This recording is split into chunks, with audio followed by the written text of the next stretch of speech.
Here's how this whiskey brand made €32,978 and 56 cents in 6 hours. This is something we like to call the last drop method. And I'm going to tell you exactly what they did and how they drove that amount of revenue in such a short period of time. In 6 hours, you're talking 32 grand, nearly 33 grand. So let me break it down for you. So this wasn't some marketing genius. It wasn't some fancy campaign. This was more like a happy accident. So let me put it in some sort of context. Whiskey brand, doing okay. They're maybe selling 3 or 4 bottles a day, just kind of plodding along. They're not really focusing on D2C as a route to market. They've got some customers that want to buy bottles and they just kind of do the thing. They're not putting any effort into it. And one day, the founder writes a 3-sentence email and said, hey, we've made something really difficult. There's 114 bottles of it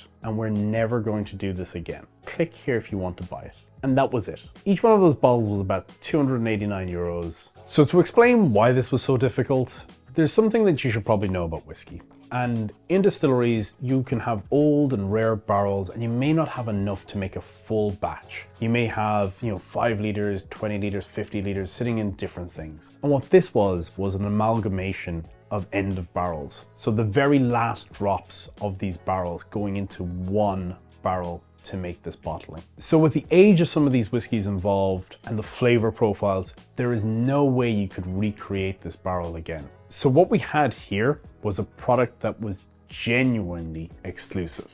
So if they were to launch this as a full product, they'd need a new label, they'd need boxes, they'd need to put it into retail, they'd need to do allocations, things like that. And it's just a lot of overhead and headache. So they thought D2C was the perfect place to push this. So all it took was a simple email from a company that didn't really have a massive subscriber base. You're talking maybe 4,000 or 5,000 emails. And as a company, they weren't really pushing email as a strategy. So let me dive into the 4 reasons this worked so well. Reason number 1, this worked so well. And it was a genuinely rare and exclusive offer. When you think about rare and exclusive products, right, you sometimes think of whiskey, but you can also think about other things, like not just things that have been sitting in a barrel for 12 years. Think about when you want to launch a new product, and instead of going and rolling out bottles, think about maybe trialing it, introducing a product as a trial, releasing the exclusive to your email subscribers, and getting feedback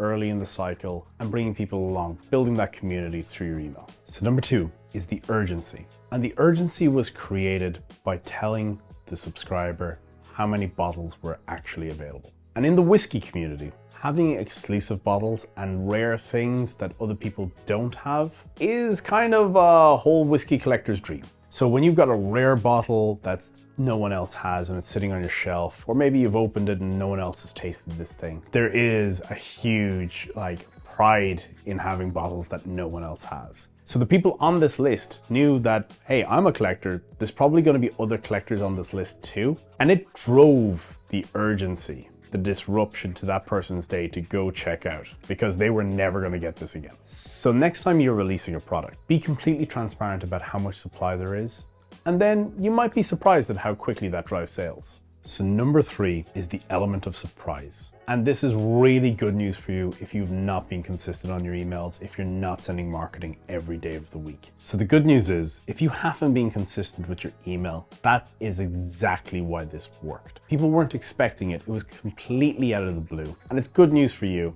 if you haven't been doing it. So number 4 is the design of the email, or more specifically, the lack of design in the email. There was no fancy MailChimp images, product, brand, logo, nothing. 3 lines of text. That was it. And it's such an anti-pattern. It is the exact opposite of what people expect from marketing. It kind of broke people's brains a little bit, that you're going, I'm not being marketed to, I'm being given this opportunity. This feeds into the exclusivity even more. So the next time you're thinking about doing an email, think about stripping it back a little bit. Your inbox is filled with hundreds and hundreds of junk emails that all kind of look the same. Just do something different. Try brevity. And that's how that whiskey brand used the last drop method to generate 32 grand in under 6 hours. How do you think you could use the last drop method in your business? Let me know in the comments below. Don't forget to like and subscribe so you get notified the next time I release a video.